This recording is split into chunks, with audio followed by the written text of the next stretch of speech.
m'appelle Julien Berthe, je suis doctorant en géographie physique à l'université de Reims, dans le laboratoire du GGNA, qui est le groupe d'études sur les géomatériaux, l'environnement naturel, anthropique et archéologique.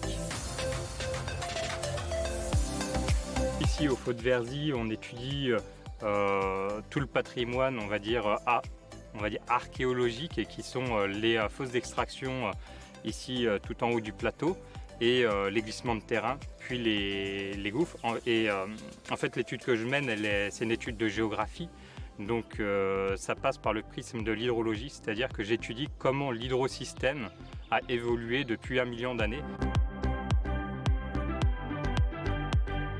La plupart de mes journées, je les commence au bureau. Disons que dans 20 ou 30% des cas, je vais vraiment la commencer ici, ma journée.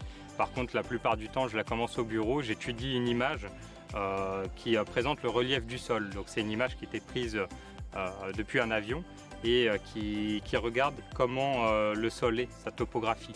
Et de temps en temps quand même assez souvent, je viens en montagne de Reims pour vérifier déjà si ce que je dis c'est pas faux, parce que c'est la première chose. Et puis ensuite, il y a beaucoup de choses qu'on voit en surface, mais qu'on ne voit pas complètement.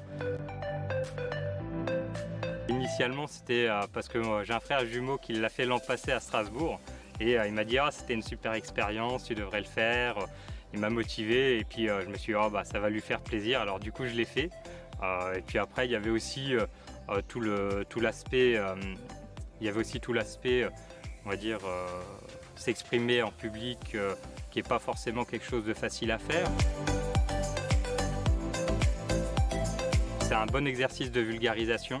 Donc si vous avez envie d'apprendre à faire cet exercice-là, je pense que c'est 3 minutes pour faire la synthèse de sa thèse. C'est vraiment un exercice hyper compliqué et qui est vachement enrichissant, parce que ça aide à prendre beaucoup de recul sur sa thèse. La deuxième raison, c'est vous avez croisé des gens super. Je veux dire, globalement, les gens que j'ai rencontrés à Reims, ils étaient super. Il y avait une super bonne ambiance.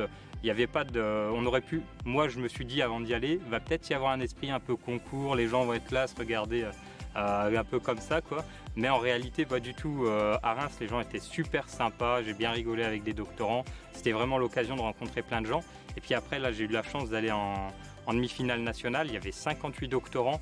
C'était vraiment une super expérience, et on est parti sur 3 jours. On a rencontré plein de doctorants de la France entière, des dom-toms, etc. Et c'était vraiment super cool.